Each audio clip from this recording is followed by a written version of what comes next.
20절부터 23절입니다.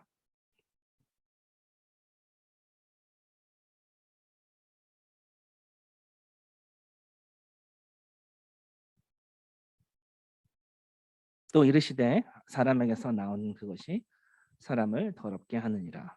속에서 곧 사람의 마음에서 나오는 것은 악한 생각, 곧 음란과 도둑질과 살인과 간음과 탐욕과 악독과 속임과 음탕과 질투와 비방과 교만과 우매함이니 이 모든 악한 것이 다 속에서 나와서 사람을 더럽게 하느니라. 아멘. 누가복음 말씀도 함께 보겠습니다. 누가복음 12장이고요.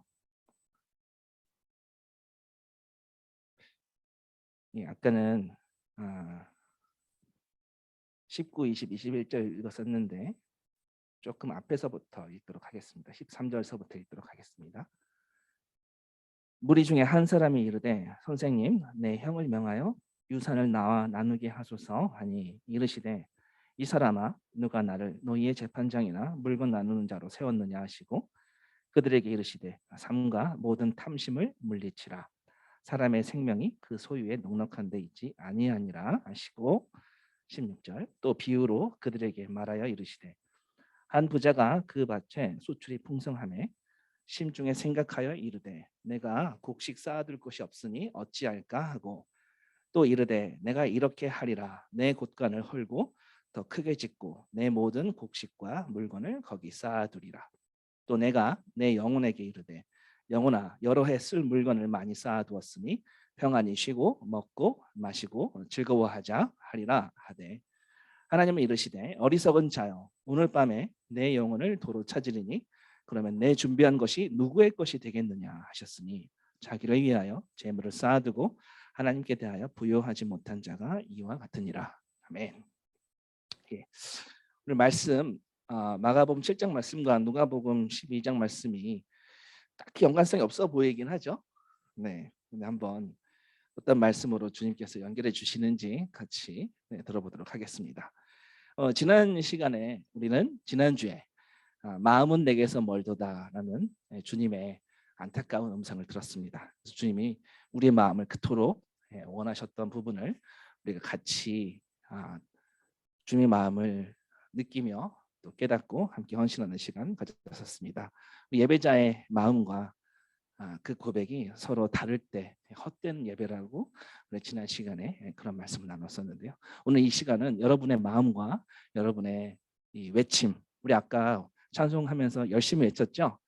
그 외침과 여러분의 마음이 동일한 그런 외침이 되셨을 줄 믿습니다. 오늘도 겉과 속이 같은 예배, 우리 마음과 또 표현이 같은 예배가 되길 주님의 이름으로 축복합니다.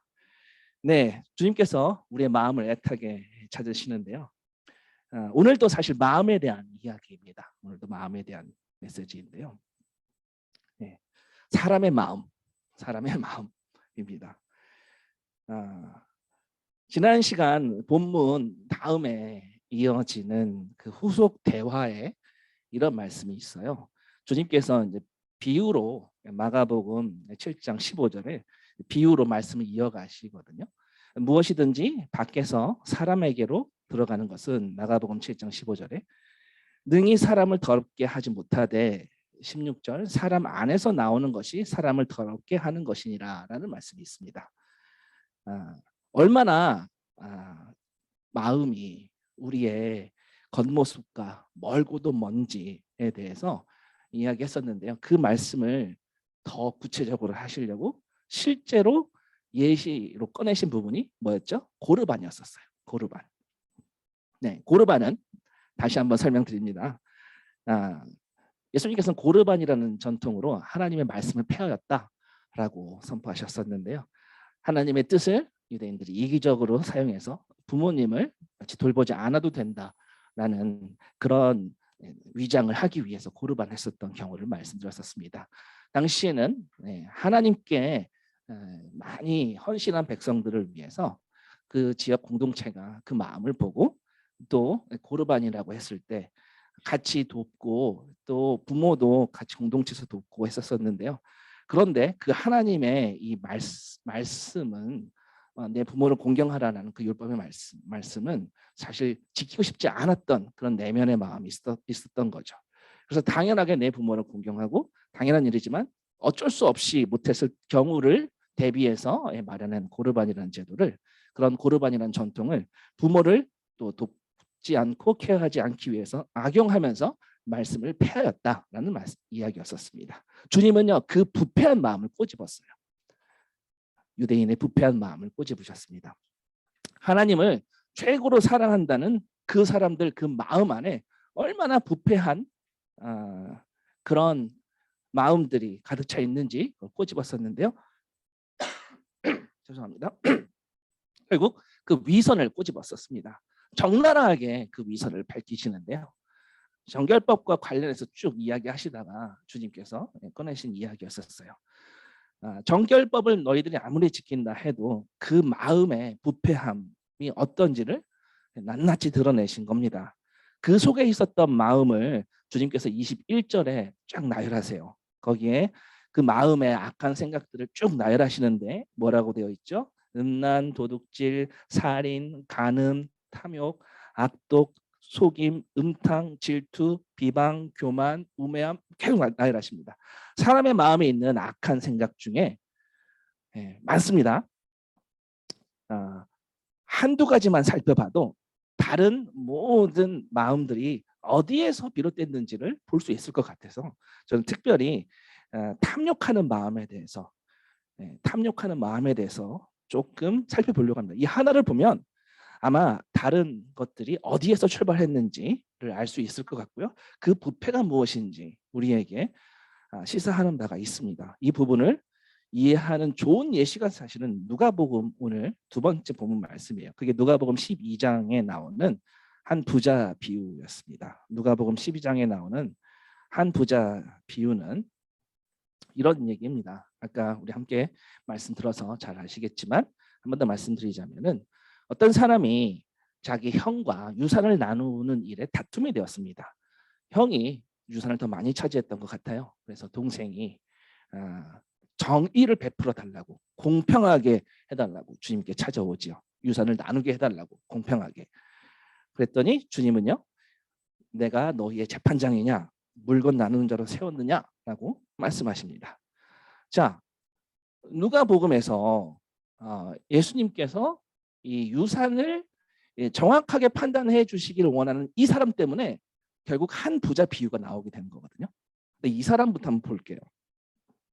이 사람은요 되게 공평을 강조하는 사람 같아요. 형하고 날 공평하게 유산을 나눌 수 있도록, 한마디로 정의를 강조하는 사람 같아요. 우리도 공평과 정의 굉장히 강조하지 않습니까? 그렇게 말한 사람 때문에 시작한 비유가 그 한 부자 비유거든요. 이 사람은요, 이 유산을 나눠달라고, 공평하게 나눠달라고 한 이 사람은 주님께 바른 판단을 그렇게 요구했었습니다. 마치 정의를 구하는 것 같고 바른 판단을 구하는 것 같지만 사실 주님께서 무엇을 이야기하시려고 하냐면 실제로 이 사람의 마음이 어떠한가를 드러내고자 하셨어요. 이 사람의 마음이 얼마나 탐욕 가득한 마음인지를 이야기하시려고 부자 이야기를 꺼내십니다.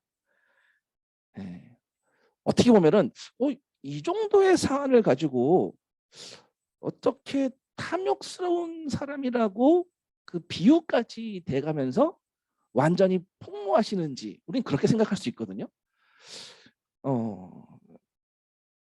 이 한 사람한테 얘기하다가 갑자기 예수님은요, 자, 제 얘기 들었지? 하면서 제자들에게 다 같이 얘기해요.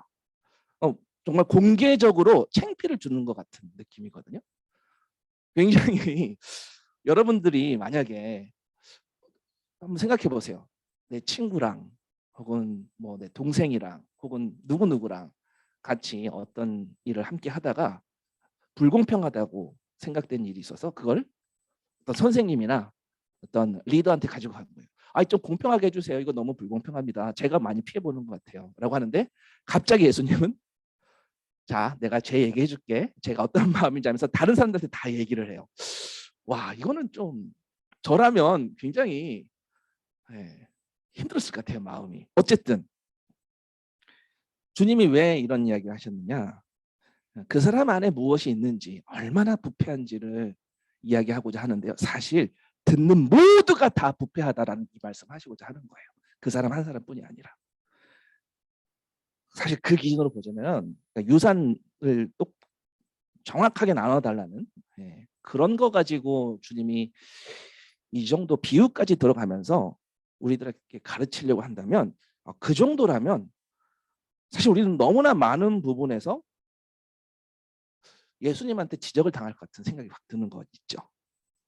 너무나 많은 부분에서 우리는 이 사람처럼 정의와 공평과 내가 그 피해 입지 않도록 애청하는 나의 모습을 어렵지 않게 우리 자신을 돌아볼 수 있습니다.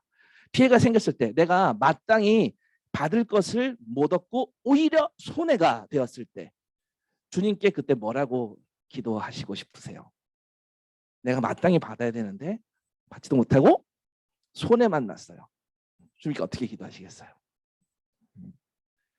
주님의 공의가 임하도록 하늘에서 불이 내리진 않더라도 주님 언젠가 꼭 바로잡아 주십시오 라고 하지 않겠습니까? 저라면 이제 그렇게 기도할 것 같아요. 제가 당하는 이 일이 지금은 억울하지만 지금은 그래서 내가 주님 이름 붙잡고 인내하지만 주님 나중엔 꼭 바로잡아 주십시오 이럴 것 같아요. 맞죠? 네. 그래서 주님이 정말 내 편이었다는 것을 많은 사람 앞에서 알려주세요 라고 이렇게 기도할 것 같아요. 이런 식의 기도를 합니다. 저는 그렇게 기도를 했었던 시간들이 있었고요. 그렇게 너무나 당연하게 내 권리가 무창히 밟혔을 때 혹은 내가 바르다고 믿었었던 기준이 그 스탠다드가 무시되고 오히려 나한테 불리해질 때 주님께 기도하고 간청하는 우리들은요. 지금 이 유산을 나눠달라고 하는 이 사람의 모습과 크게 다르다, 다르지 않다? 다르지 않다. 저는 다르지 않다고 생각합니다. 그러면 결국 이 이야기는요. 그냥 우리들에게 전부에게 하시는 말씀이에요. 우리들 전부를 주님이 일침을 가하시는 겁니다. 자, 그 일침을 가하시려고 비유를 하나 꺼내죠. 이 비유가 나오는 배경을 굳이 말씀드린 것은요. 이게 어떤 누구에게 특정한 한 사람을 꼬집어서 말한다기보다도 너희들 전부가 이런 부패한 마음을 가지고 있어. 이 이야기를 하시기 위해서이거든요. 주님께서 이 부패한 마음을 집으셨을 때 우리의 마음이 얼마나 자기중심적이고 하나님 중심적이지 않은지를 보라는 말씀이에요. 정말 부패한 마음을 정말 하나님이 이렇게 직시하고 있다는 것을 깜짝 놀라라고 주시는 말씀인 것 같아요. 여러분 어떤지 모르겠습니다. 이 비유는요. 주님이 바라고 기대하는 어떤 하나님께 합한 마음과 먼 부패한 마음에 대해서 이야기하는 거예요. 한마디로 지금 오답 이야기를 하시는 거예요. 오답. 바른 답이 아니라 오답. 오류투성이의 악한 마음에 대해서 이야기하시는 거예요. 그냥 우리는 쉽게 우리 마음, 내 마음이라고 하시면 됩니다. 내 마음은 어때요? 주로 나만을 바라보고 하나님을 잘 바라보지 않는 그런 마음이 있습니다. 여기에 나오는 이 부자 비유는요. 많은 것을 소유했는데 겉보기에는 많은 재물을 가지고 있었는데 그 내면은 얼마나 가난한지를 얼마나 빈털터리인지를 그의 속은 어떤지를 얼마나 부패했는지를 이야기하시는 거예요. 소유는 어마어마했을지 모르지만 완전 깡통이고 엄청 부패했다라는 말씀하십니다. 그 근거는 바로 이 사람의 마음이 이 사람의 영혼한테 뭐라고 얘기하는지를 보면 알 수가 있어요. 본인은 어쩌면 내가 열심히 잘 살았고 열심히 노력했기 때문에 당연히 이만큼 소출을 얻었다라고 생각했을 수도 있습니다. 열심히 그렇게 잘 살았기 때문에 이제는 누리자, 행복하자라고 했을 수도 있어요. 이제는 좀 살맛나는 인생을 살아야겠다라는 그런 마음이었을 수 있다 싶습니다. 그리고 우리가 모아놓은 것을 가지고 우리가 막 여기저기서 수집한 걸 가지고 어떤 사람은 돈을 모으기도 하고요. 어떤 사람은 명예를 모으기도 하고 또 어떤 사람은 자기가 각자 자기가 원하는 것들 모읍니다. 그 모은 것을 열심히 잘 모았다고 생각하고 또 그 모은 것을 쓰담쓰담 하면서 또 거기에 종로로 타는 우리의 모습을 볼 수가 있는데요. 특별히 재물이라는 것, 돈이라는 것은요, 굉장히 방향성을 갖고 있어요. 아주 특별한 방향성을 갖고 있습니다. 하나님으로부터 떼어놓으려는 방향성을 가지고 있어요. 여러분들은 뭐 제가 돈으로 비유하니까 저는 그 정도는 초월했습니다라고 하실 수 있겠지만 뭐 남자든 여자든 형제님이든 자매님이든 간에 좀 마음에 훅 하고 갖고 싶다라는 마음이 드는 어떤 그 아이템들이 없나요? 남자들은 주로 이제 차랄지 뭐 이런 뭐 스포츠카랄지 뭐 이런 거에 대한 로망이 있기도 합니다. 네, 이제 그 로망은 뭐 몇십 년 전에 사라졌긴 했지만 이제 다들 그런 로망 갖고 있죠. 그리고 뭐 자매님들 같은 경우는 뭐 영화에 나오는 어떤 배우가 들었었던 그 명품 백이랄지 어떤 패션 그 옷이랄지 뭐 그런 부분들을 또 마음으로 로망하고 있을 수 있습니다. 여러분들 뭐 인스타나 뭐 그런 광고물 같은 거 보면은 쑥쑥 들어오는 그런 마음이 있지 않습니까? 그런 물욕들이 있을 수 있죠. 네, 초월할 수도 있지만 순간순간 들어오는 마음들이 있습니다. 그런 것을 소유하면 마치 잘 사는 인생인 것처럼 그렇게 많은 광고물들이 난무하고 있죠. 많으면 많을수록 살만 나는 것처럼 보여집니다. 여러분도 그런 광고들이나 그런 유혹들 앞에서 살짝 마음이 흔들릴 때가 있을 수도 있습니다. 아무튼 소유를 통해서 내가 가지고 있는 것이나 이걸 가져봐라고 하는 그런 광고나 자기를 기쁘게 하는 그런 삶이 가진 것으로 소유로 기쁘게 하려는 그런 마음이 어느 부분 우리 마음에 있을 수 있습니다. 물질을 통해서 내가 가지고 있는 소유를 통해서 살만 난다고 느낀다면 그건 세상이 우리에게 주는 가장 대표적인 속임수예요. 여기에 대해서 예수님은 굉장히 과격하게 말씀하세요. 아주 과할 정도로 신랄하게 비판하고 계세요. 왜? 어느 정도로 과격하냐면요. 유산을 정확하게 나눠달라고 하는 내가 손해 안 보게끔 해달라는 그 작은 요청이었는데 굉장히 과할 정도로 맹렬하게 지금 쏟아내시거든요. 12장 15절에 누가복음 12장 15절에 그들에게 이르시되 조금 전에는요. 한 사람한테 얘기하다가 그 사람의 얘기를 듣고 거기 있는 모든 사람들에게 얘기하시는 겁니다. 삼가 모든 탐심 물리치라. 탐심이라는 단어까지 쓰셨어요. 탐욕 있는 마음, 탐욕 있는 마음. 사람의 생명이 그 소유에 넉넉한 데 있지 아니하니라 이렇게 말씀하십니다. 그냥 이 유산을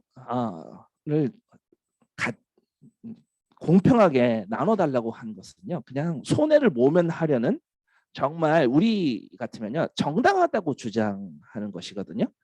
그렇게 정당한 요청에 굉장히 과격하게 보이는 그런 예시를 들으세요. 사실 우리가 습관적으로 겉으로는 굉장히 정당하다고 주장하지만 얼마나 위선인지를 알려주시려고 하는 거예요.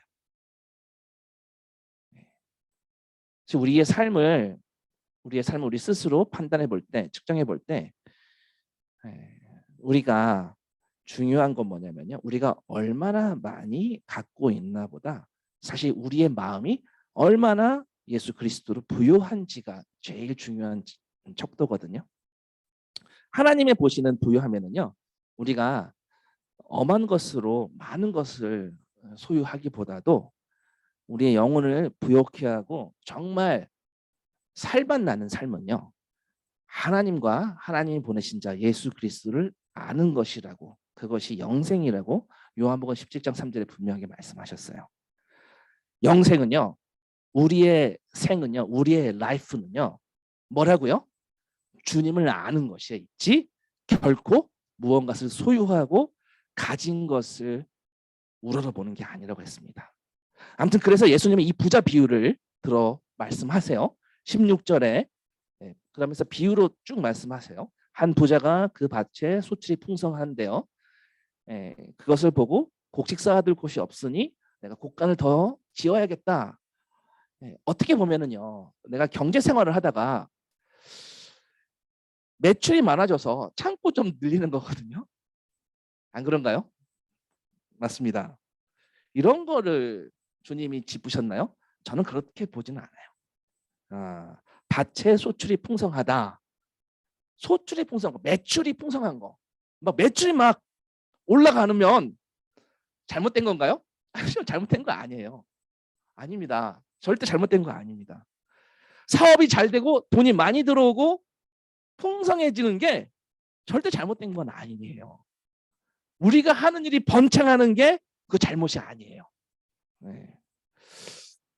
애써서 그냥 헝그리 정신으로 일부러 뭐 애써서 막 가난한 척 할 필요 없습니다. 네. 우리의 소출이 있으면요, 번창하면은 번창하는 거예요. 그거는 잘못이 아니에요. 승진되면 승진 감사합니다.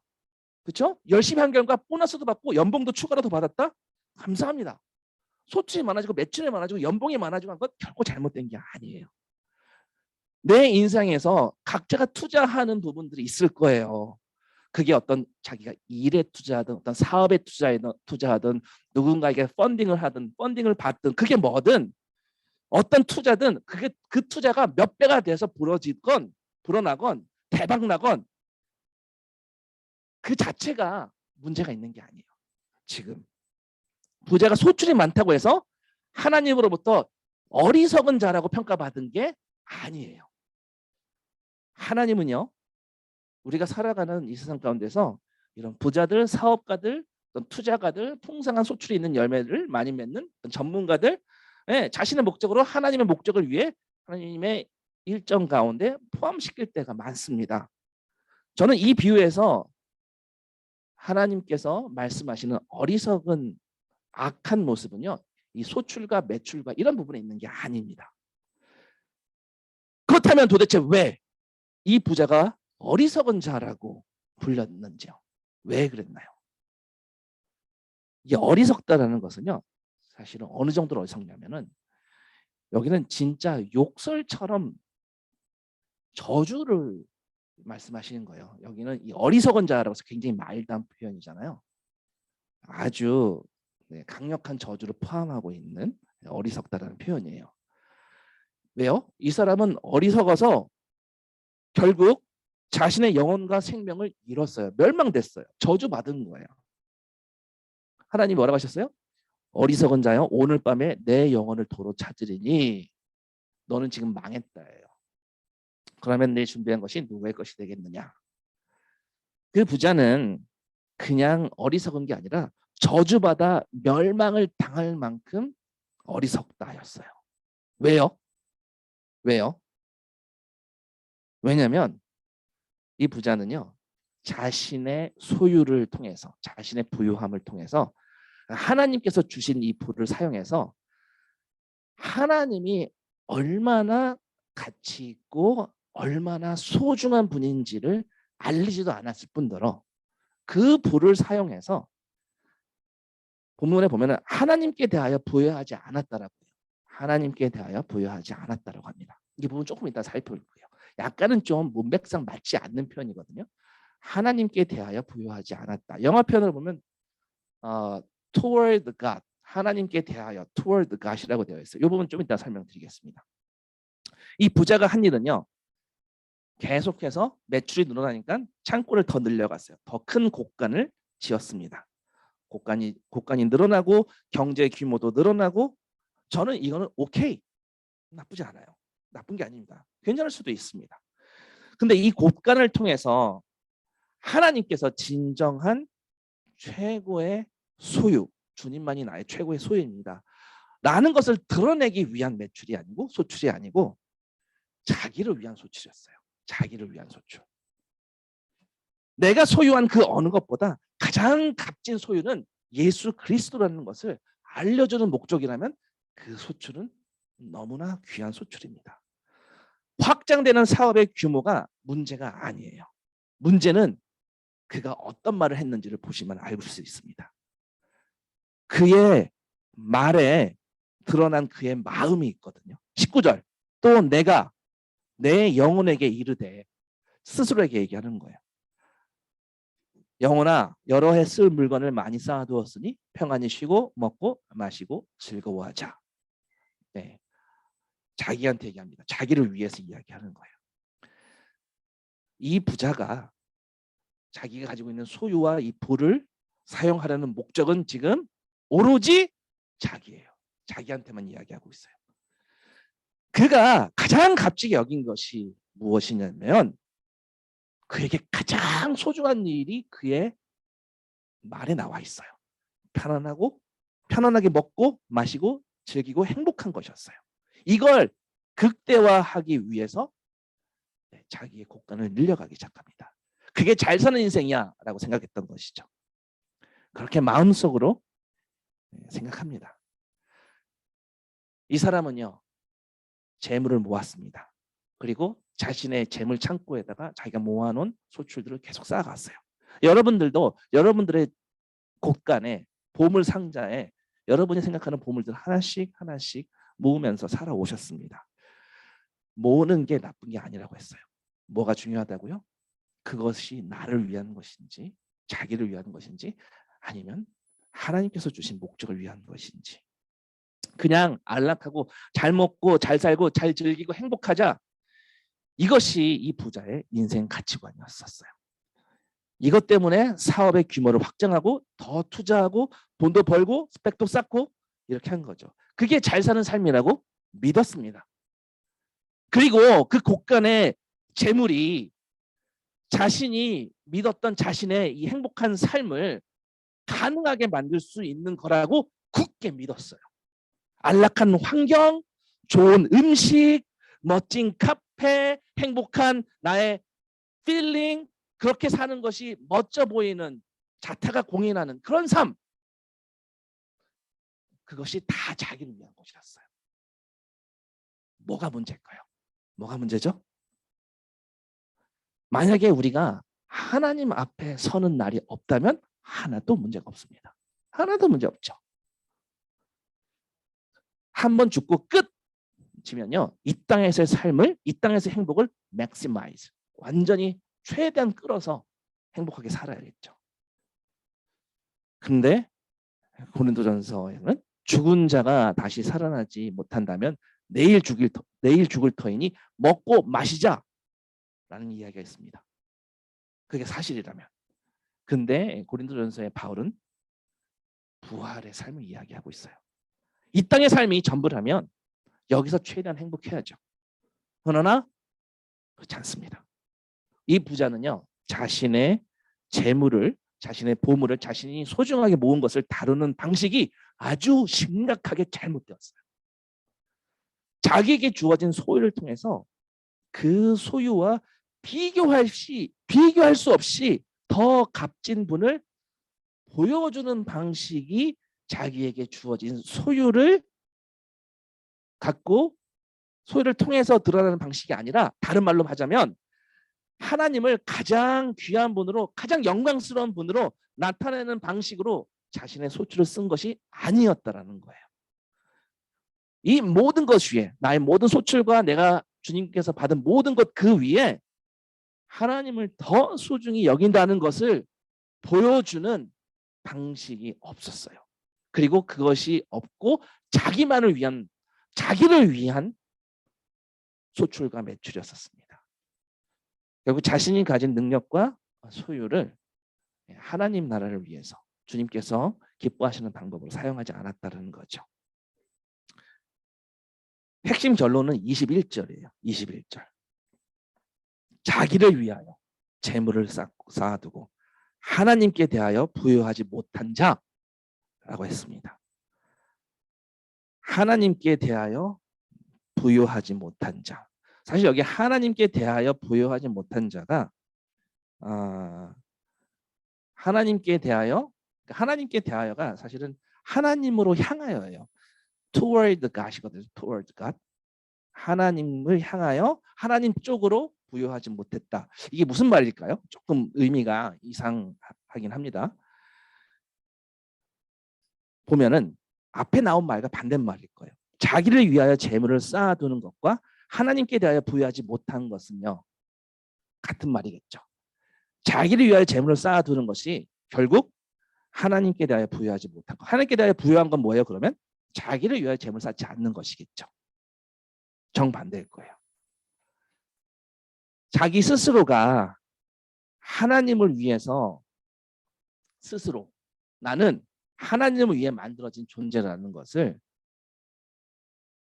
드러내는 방식으로 재물을 사용하는 것이 아니라 내가 사는 삶은 이 땅에 어떤 재물, 사물, 어떤 소출 이것이 목표가 아니라 이 땅에 어떤 것을 위해서 내가 사는 것이 아니라 그 위에 계신 창조주이신 모든 것을 만들어 주신 하나님을 위해 산다라는 것.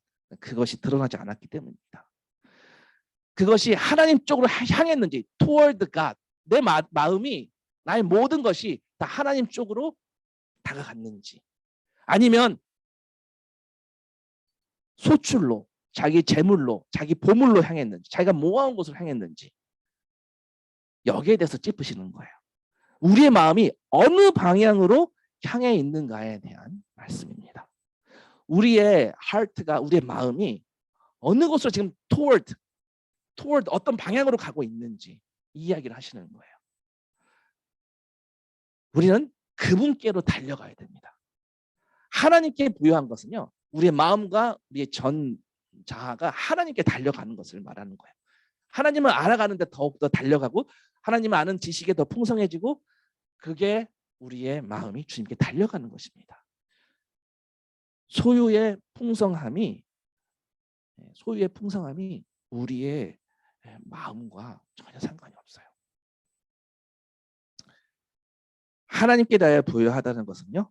바로 부요이신 우리의 가장 보물이신 주님께 toward God 하나님께로 우리의 마음이 끌려나가는 거예요.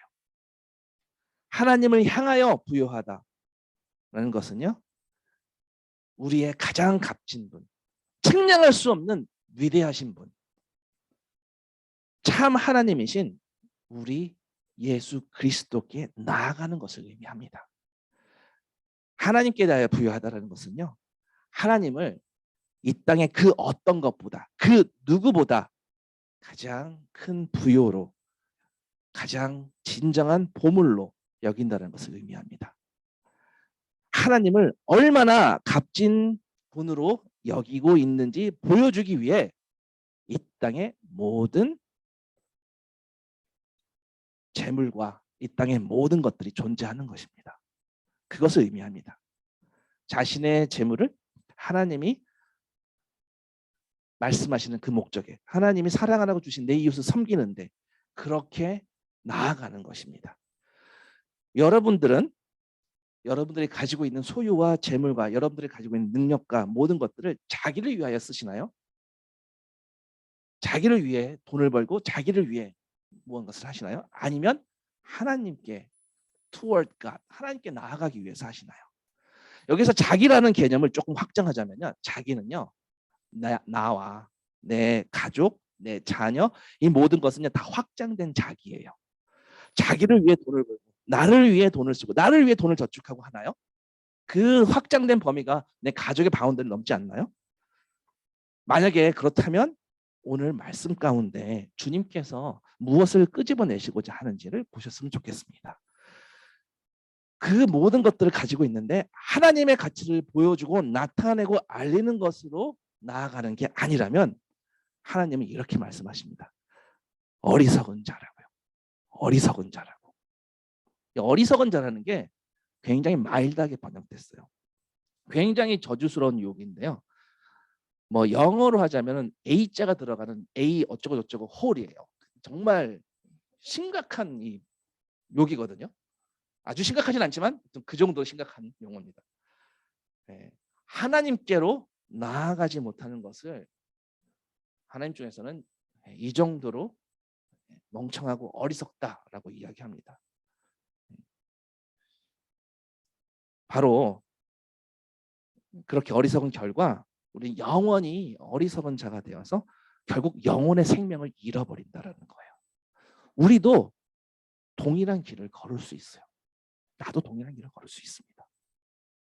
그 재물을 그 소출을 넘어서지 못하고 하나님께 toward God 하나님께 나아가지 못한다면요. 그래서 예수님은요 돈을 아주 위험하게 여기셨어요. 굉장히 위험하게 여기셨습니다. 여러분들 반지의 제왕 영화 보신 분들은 그 영화에서 반지가 상징하는 게 무엇인지 좀 감이 있으시죠? 보신 분도 있고 못 보신 분도 있는데 제가 여러 번 이 영화를 추천했었습니다. 이 반지는요, 절대 반지는 사실 생명은 없어요. 근데 마치 생명이 있는 것처럼 반지를 소유한 사람한테 계속 그 toward owner한테 계속해서 뭐라고 요청을 해요. 이건 그냥 띵이 아니에요. 그냥 띵이 아닙니다. 여러분이 가지고 모은 띵들 그냥 띵이 아니에요. 목소리가 있어요. 보이스가 있어요. 특히 돈이 그렇습니다. 이 돈이라는 띵은요. 마치 인격이 있는 것 같아요. 그래서 사람을 유혹합니다. 이 반지가 계속 그런 영화에서 보면 반지의 제왕에서 보면은 이런 역할을 하는데요. 아주 적절한 비유라고 생각합니다. 돈은요. 자기에게 자기 쪽으로 toward money를 모으면요. toward money 계속 money 쪽으로 끌어당겨요. 하나님 쪽으로 당기는 게 아니라 money 쪽으로 toward money 쪽으로 계속 우리를 끌어갑니다. 결국 하나님을 소중히 여기지 않도록 끌고 갑니다. 다시 말씀드리지만 문제는 이 사람이 가지고 있는 매출과 소출이 아니었어요. 그것이 풍성한 것이 결코 잘못된 게 아니었습니다. 문제는 이 소출이 하나님께로 나아가기 위한 소출이 아니었을 뿐더러 소출이 하나님보다 더 최고의 재물이고 더 값진 것이라는 것이었어요. 이것이 문제였습니다. 만약 이 부자가 하나님을 가장 값진 분으로 내가 가지고 있는 그 어떤 값진 것보다 더 값진 것으로 더 값진 분으로 알고 있었다면 이 부자는 어떻게 하나님께 기도했을까요? 본문에처럼 여러 해 쓸 물건을 많이 쌓아뒀으니 평안히 쉬고 먹고 마시고 즐거워하겠습니다 라고 했을까요? 아니었을 것 같아요. 아마도 이렇게 말했을 것 같습니다. 하나님, 이 모든 것은 당신이 주신 당신 것입니다. 주님은 나를 풍성한 소출로 이끌어 주셨습니다.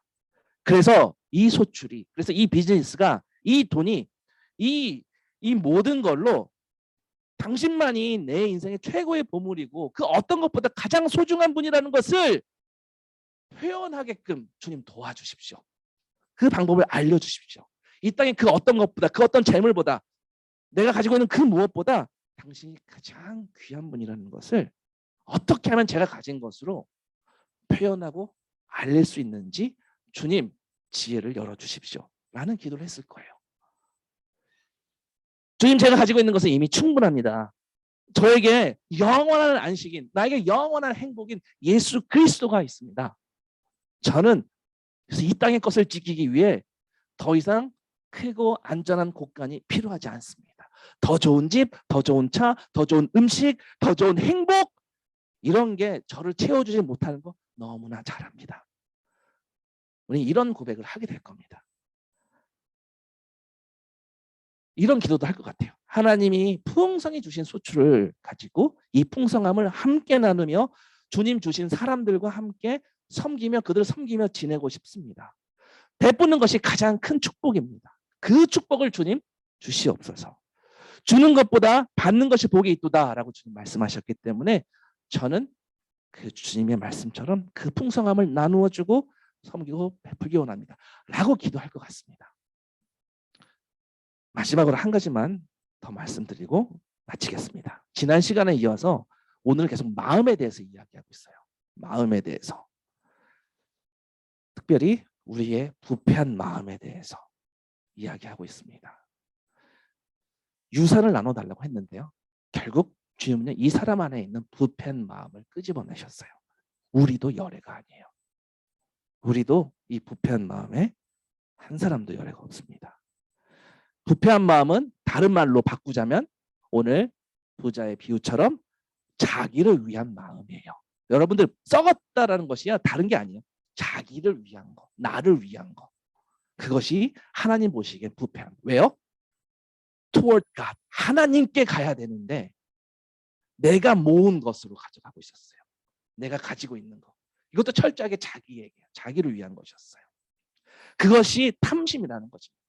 그것이 탐욕하는 마음이라는 것입니다. 다른 게 아니라 자기에게, 자기를 위하여 자기의 행복을 쌓고 자기, 이것이 탐심이라는 거예요. 바리새인은요, 하나님께 드려야 하는 마음을 자기의 종교적 야심으로 취하고 그것으로 타이틀을 얻어서 내가 바리새인이냐고 그런 명예를 얻고 자신의 그 종교적 명성과 그 자격을 가지고 자기의 부패한 마음을 가렸어요. 그리고 그 종교적 야심이 뭐예요? 그 종교적 명성이 뭐예요? 자기 거였어요. 헌신과 충성이 잘못된 게 아니에요. 그걸 자기 거라고 여겼다고요. 그것이 그들의 부패한 마음이었던 거예요. 예수님이 열간 모든 것들은 다 누가복음 7장 21절에 열간 모든 것들은 다 자기를 위해서 취한 것들의 결과물들이에요. 자기를 위해서. 음란 부부 사이의 신랑과 신부가 누리는 그 친밀한 사랑은 친밀한 사랑은요. 그리스도가 교회를 얼마나 사랑하며 섬기는지 드러내는 기쁨의 통로가 되는 것이 마땅한데 자기의 이기적인 기쁨과 육체적인 기쁨을 취했기 때문이죠. 자기를 위한 것이었어요. 도둑질 뭐예요? 내가 가질 수 없는 것인데 자기가 가지고 싶어서 선을 넘어서 자기를 위해 취한 것이 도둑질 했다가 아니에요. 지금 자세히 보시면요. 도둑질하는 마음이에요. 내가 누군가의 것을 보고 넘보고자 하는 것이 있다면 주님은 그 마음을 끄집어내시는 거예요. 지금 철저하게 주님은 마음, 얼마나 우리가 부패했는지를 이야기하시는 거예요. 너희들이 도둑놈이라는 것을 이야기하시는 거예요. 살인은요, 뭐예요? 내 주장, 내 생각, 막 이런 걸 격하게 밀어붙일 때 다른 사람의 어떤 기분을 생각하지 않고 다른 사람의 입장을 생각하지 않고 내 입장만 보고 이웃의 입장이라기보다도 내 감정이 막 화가 나서 막 죽이고 싶은 마음이 들 때 살인의 충동을 느끼기도 하고요. 저만 그런 건 아니겠죠? 그럴 때도 있습니다. 이기적인 자기를 위해서 쓰는 거예요. 이 살인도 자기를 위한 것, 철저히 자기 만족을 위한 것이에요. 7장 22절에 간음이라는 것은 다른 사람과 혼인관계에 있는데 내가 이기적으로 그 혼인관계에 있는 사람을 사랑하는 거죠. 이것도 자기 감정을 위한 거죠. 세상은요. 이 자신의 사랑의 감정을 애틋하게 표현하고 드라마에서 막 선을 넘더라도 막 아름답게 표현해서요. 간음하도록 부추겨요. 철저하게 자기 감정을 위한 것인데 오늘 부자의 이 탐욕도요. 자기를 위한 욕심이었어요. 이 소출이 잘못된 게 아니라고요. 자기를 위한 것이었어요. 그것이 주님은요. 부패하다고 끄집어내신 거예요. 다시 한번 말씀드립니다. 부패하다는 것은요. 자기를 위한 것. 자기. 철저하게 self-centeredness. 나 중심으로 살아가는 모든 삶을 부패한 삶이라고 하는 거예요. 이 모든 게 철저히 자기를 위한 자기가 모은 것을 위해서 가져갔어요. toward God, 하나님께로 가야 되는데 철저하게 자기와 자기가 모아놓은 것을 향해 이 부자는 달려갔습니다.